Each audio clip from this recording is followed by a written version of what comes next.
Welcome back to Justice Reloaded HD. Today, I want to ask you something simple, but meaningful. Have you ever bent down to zip someone's jacket and realized they needed more than just warmth? Maybe they needed patience. Maybe dignity. Or maybe they just needed someone to wait quietly beside them. Our story today begins on a breezy autumn afternoon, with a jacket left unzipped, and a little boy who needed far more than help with a zipper. He needed someone to see him, not for what he couldn't do, but for the strength hiding behind his trembling hands. If you believe that sometimes, the smallest acts can warm a heart forever, that even something as simple as zipping up a jacket can carry a kind of quiet love, then go ahead and hit that like button, and subscribe to Justice Reloaded HD. Here, we share powerful stories every week, true reminders that compassion still matters, and that healing can begin with a single, thoughtful moment. It was one of those crisp autumn afternoons in Rochester, New York. The kind where the sun still glowed like summer, but the wind reminded everyone that fall was here to stay.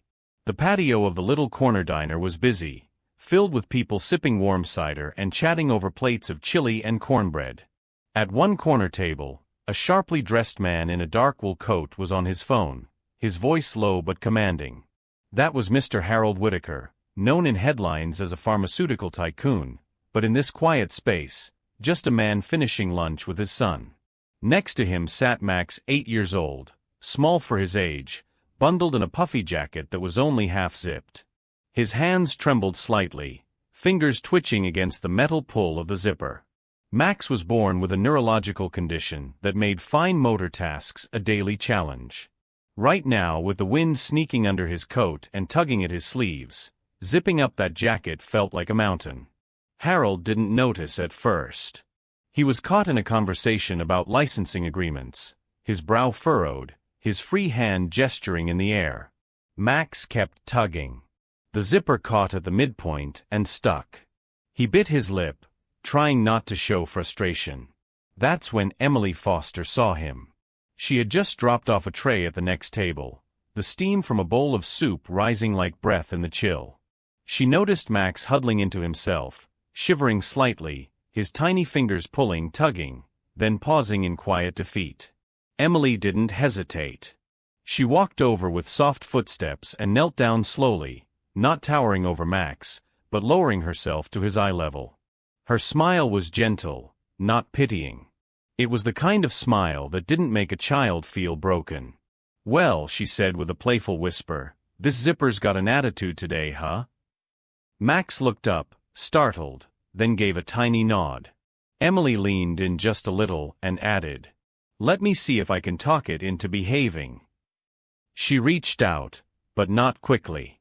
Her fingers moved with calm, careful grace, like someone who knew that speed didn't help trembling hands. She held the base of the jacket steady with one hand, and with the other, she slid the zipper up slowly, 1 inch at a time. No tugging. No rush. Just patience. And the whole time, her eyes never left Max's. She wasn't watching the jacket, she was watching him. That's what mattered. When the zipper finally clicked to the top, she gave it a tiny pat. "There. All zipped. Looks good too." Max let out a breath he didn't know he'd been holding. His smile wasn't big, but it was real. Harold, now off the call, turned just in time to catch it, that small flicker of joy on his son's face. Max glanced up at him and whispered, "She didn't make me feel embarrassed." Harold said nothing, but something in his expression shifted, just slightly. Emily stood, offered Max a wink, and walked back to the counter like nothing extraordinary had happened. But for Max, and for Harold, it was the warmest moment of the entire day. That night, as the last customers left and the kitchen lights dimmed, Emily was wiping down a booth when the restaurant manager approached her quietly. "No rush," he said, handing her a small cream-colored envelope.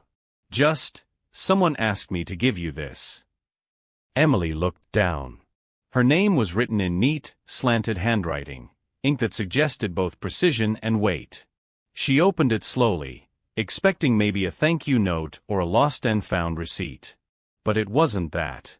Inside was a short letter. Handwritten. No signature at the bottom.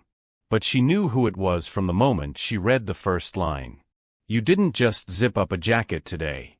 You preserved the dignity of someone I love more than anything in this world.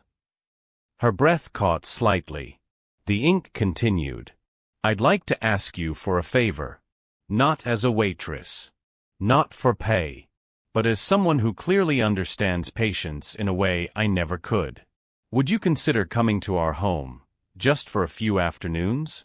Teach my son the kind of small things that don't feel so small to him. Things I don't know how to teach without making him feel broken. Emily stood there, silent.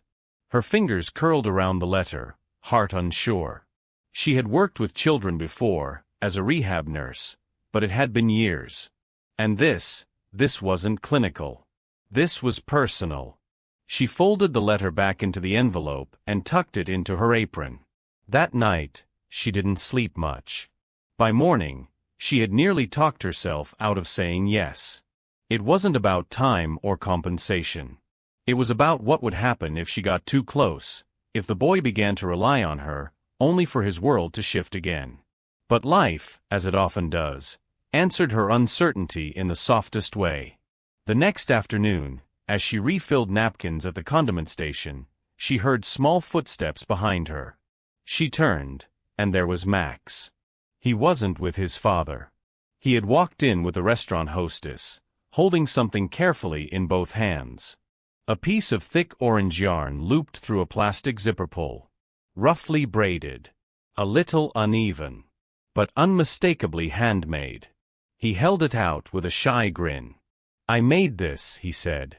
So it's easier. For you. So your fingers don't hurt when you help me zip my coat. Emily blinked, the lump in her throat rising before she could answer. He wasn't offering a gift. He was offering trust. She knelt down, took the zipper extension gently, and nodded. Thank you, Max. This is perfect. He beamed. That was it. That was the moment. Emily didn't agree because of the letter. She didn't say yes because a billionaire asked. She said yes because a little boy showed up, with yarn and hope and open hands. And because sometimes, when someone that small trusts you to teach them how to zip a jacket, you realize you're being invited to something much bigger. The session started quietly without fanfare, just a few afternoons a week, in the sunlit corner of the Whitaker home where the floor was warm and the silence wasn't heavy. Emily didn't bring worksheets or programs. She brought patience, and a small canvas bag filled with zippers, buttons, and gloves. Max was cautious at first. He sat on a cushion, hands fidgeting, eyes flicking between her and the window. But Emily didn't push. She simply sat across from him and smiled. Let's start small, she said, placing one of his old jackets between them. Not fast. Not perfect. Just try. She showed him how to sit, legs crossed, shoulders relaxed, one hand gripping the bottom of the zipper while the other did the pulling. Posture helps, she explained gently. It tells your hands what's coming. Max nodded, mimicking her movements. His fingers trembled, but he didn't flinch when the zipper slipped. Emily leaned in and whispered, "We don't have to zip it fast. We just have to not give up." That line became their mantra. Over the weeks, Emily taught Max little tricks, how to hook the base of the zipper with his thumb, how to use 2 fingers instead of his whole hand, how to breathe when he felt the tremble starting. She never scolded, never looked frustrated. Only smiled. Only encouraged. And slowly, Max began to change. He zipped the jacket halfway without help. Then all the way. He practiced putting on gloves, first with fumbled fingers, then smoother. One day, he even folded his scarf and tucked it around his neck all by himself. But the moment that startled Harold most came one Sunday morning. Harold was standing by the front door, adjusting his tie before a rare brunch outing. Max walked up beside him, jacket already zipped, gloves in hand. Then, with quiet intent, Max reached up, and gently folded down the collar of his father's coat. Harold froze. Max didn't say anything. He just adjusted the fold carefully, making sure both sides were even. Then he looked up, waiting, not for praise, but for permission to care. It was the first time Max had willingly touched his father's coat since his mother passed away. Harold didn't speak. He couldn't. His throat tightened as he stared down at the little boy beside him, so small, yet somehow in that moment so brave. From the hallway, Emily watched silently. She didn't interrupt. She didn't step in. Because this was never about jackets or gloves. It was about rebuilding something that had been left untouched for too long. Something as simple as a gesture, folding a collar, had become a bridge between a father and his son. And Harold realized, he hadn't just invited a former nurse to help his son. He had invited a woman who knew how to make trembling fingers feel strong again. It was late afternoon, the kind where golden light streamed in through the tall windows and made everything feel softer than it really was. Emily and Max sat on the rug, a jacket spread between them, the quiet rhythm of their session almost meditative. Max was practicing slowly, his fingers more confident now, his breathing steady as he worked the zipper up and down, pausing only when it caught slightly. Then, without warning, he stopped. His eyes stayed fixed on the jacket, but his voice broke the silence like a stone dropped into still water. "Miss Emily, if my mom were still alive." He hesitated. Emily looked up, listening without interrupting. "Do you think she'd wait for me to zip my coat? Or would she just do it for me?" Emily didn't answer right away. She set her hands in her lap and tilted her head slightly, the way people do when they're carrying a truth that's both gentle and hard. "I think," she said softly, "she would have waited. Not because you couldn't do it, but because she'd want you to know she believed you could." Max nodded slowly. "Sometimes I think about her hands. I don't remember them much. Just that they were warm." From the hallway, just out of view, Harold heard everything. He had paused on his way toward the study, carrying a file he no longer cared about. Now he stood motionless, back straight, heart clenched. The voice of his son, asking about a mother he couldn't give back. The name of a woman whose warmth still lived in the spaces they no longer filled. Harold didn't step into the room. Instead, that night, he adjusted the schedule. Emily noticed first, texts from the house manager shortening their sessions. From 3 times a week to once. Then every other week. And Harold, once occasionally present in the periphery of their lessons, now observed from further away. Doors cracked open just enough to hear, but never wide enough to join in. Emily didn't push back. She understood grief better than most. Sometimes, people didn't retreat out of anger. They retreated out of fear. Fear of being replaced. Fear of not being enough. And Harold, strong, brilliant, successful Harold, was still, in many ways, a father trying to learn how to step back in without losing what little he had left. The distance grew. Not in hostility, but in that quiet, aching way parents sometimes withdraw, not to protect their children, but to shield their own hearts from the things they don't know how to fix. Max, for his part, didn't complain. But he noticed. He zipped his jacket with a little more silence. He folded his gloves without announcing it. He looked toward the hallway, not for approval, but for presence. And Harold, watching from behind the wall, began to feel like a man standing outside his own house, looking through a window where the light was warm, the laughter real, but the door wasn't open for him anymore. It happened on a Sunday. The weather was unseasonably warm, and Emily had suggested they take the session outside, to the small public park just 2 blocks from the Whitaker residence. The leaves had begun their slow surrender to gold and crimson, carpeting the ground in rustling color. Max was in high spirits, wearing his jacket with the orange zipper pull he'd made himself, practicing with ease and smiling more than usual. They sat on a wooden bench under a maple tree, Emily gently coaching him as he zipped and unzipped with quiet concentration. A few people passed by, 1 or 2 offering soft smiles at the tender scene. To most, It looked like a kind young woman teaching a child a basic skill. Nothing more. But to one person, hiding behind the lens of a camera phone, it looked like a story. The next morning, a blog post went viral. The headline was cruelly crafted, sharpened for clicks. Lonely billionaire dad lets waitress play mommy to his disabled son. Beneath it, a grainy photo of Max and Emily laughing in the park. He was mid-zip, her hand resting lightly near his to guide, but not take over. The moment, innocent and sincere, now twisted into something it was never meant to be. Harold saw it before his morning coffee even cooled. It had been forwarded to his private inbox 3 times, once by a board member, once by his assistant, and once anonymously. His pulse spiked. He didn't finish reading the article. He didn't need to. The damage was already done. He pictured Max's face being passed around the internet like a meme. He imagined whispers at school boardrooms, headlines questioning his judgment, not as a businessman, but as a father. Within the hour, he made the call. Not to Emily, but to his house manager. "Cancel the sessions," he said curtly. "All of them. Effective immediately." Emily received the notice that afternoon, short, formal, and signed. She didn't cry. She didn't ask why. She'd seen enough of the world to know that truth doesn't always outrun perception.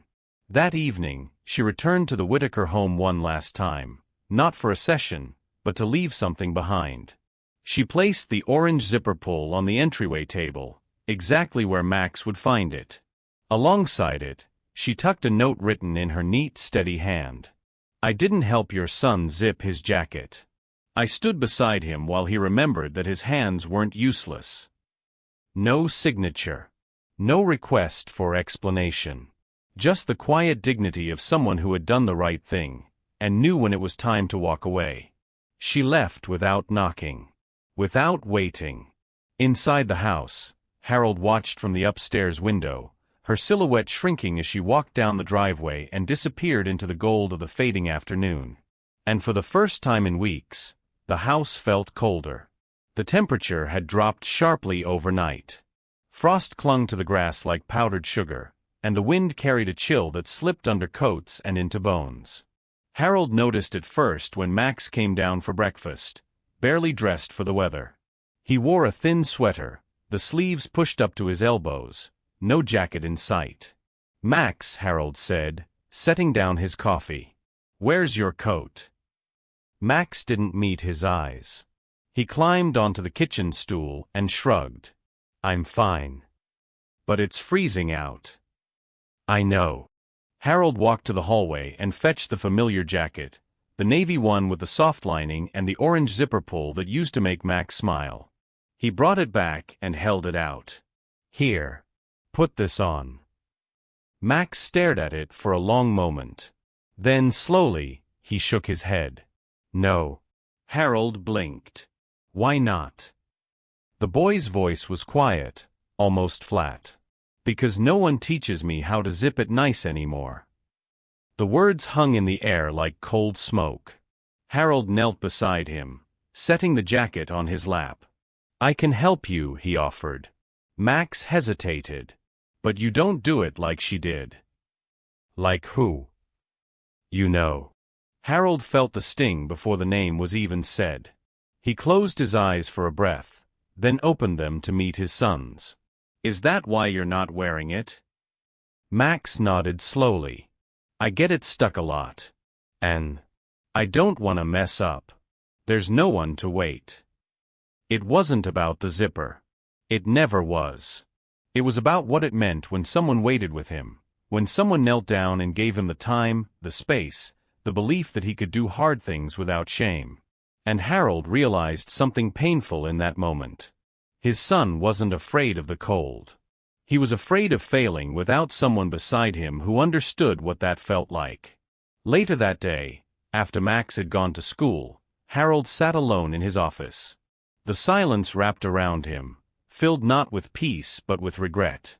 He picked up his phone.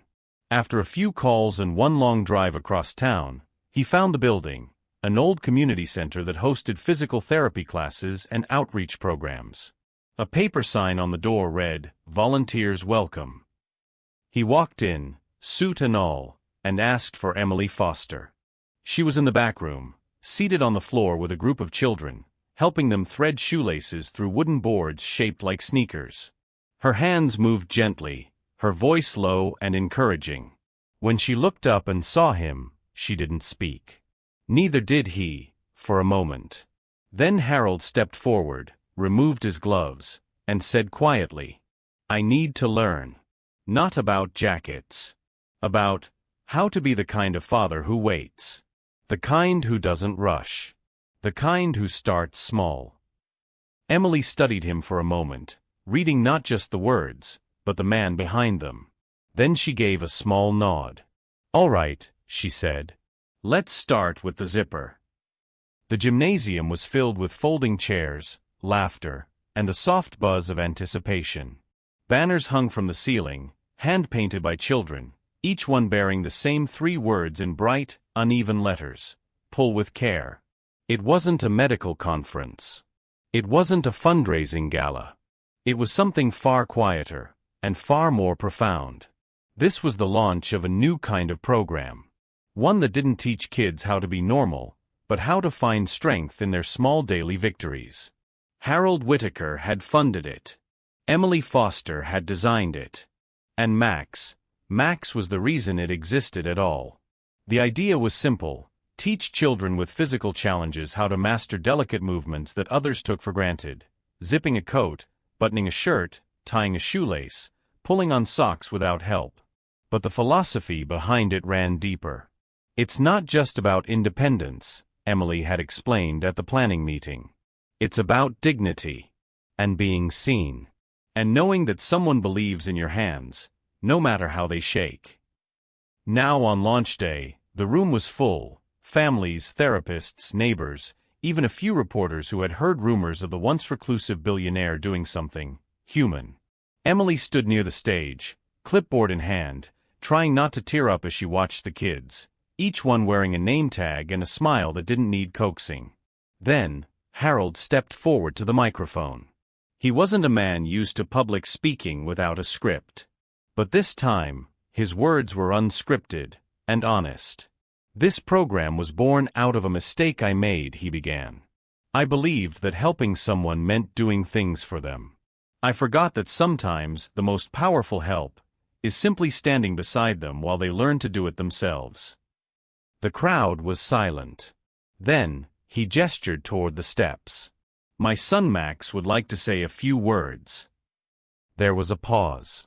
Then Max walked up slowly, jacket zipped to the middle, his little hand resting on the bright orange pull tab he'd made months ago. He turned to face the audience, so small in front of that big room, but steady. "I can zip my own coat now," he said. "I don't need help." He paused, gripping the zipper. "But," he added, his voice clear and sure, "I still like when someone stands next to me. Just in case I mess up." There was a hush. Then a wave of quiet emotion. Someone sniffled in the third row. Harold stepped forward, knelt beside his son, and pulled him into a hug, tight but careful. And just behind them, Emily smiled, softly, fully. Because for the first time, Harold wasn't standing behind a wall or watching from a distance. He was right there, next to his son, exactly where he needed to be. Sometimes, the greatest lessons in life come not from grand gestures, but from moments so quiet, they almost go unnoticed. This story reminds us that dignity isn't something we give others, it's something we protect for them, often by simply standing beside them in patience and love. For many older viewers who've raised children or cared for others, it's a powerful reminder that presence often matters more than perfection. You don't need all the answers. You don't have to fix everything. Sometimes, just waiting quietly while someone struggles, and letting them know you believe in them, is the greatest act of support. In a world that moves too fast, this story calls us to slow down, to kneel at eye level, and to offer our time more than our solutions. And perhaps most importantly, it reminds us that even as parents, we're always learning too. Sometimes, it's the child who teaches us how to love better, one zipper at a time. If you believe that even a zipped-up jacket can warm more than just the body, that it can heal, restore dignity, and bring people closer, then leave a like on this video. And don't forget to subscribe to Justice Reloaded HD for more heartfelt stories every week. Stories that remind us that the smallest moments often carry the greatest meaning. Thank you for watching until the end. We'll see you next time.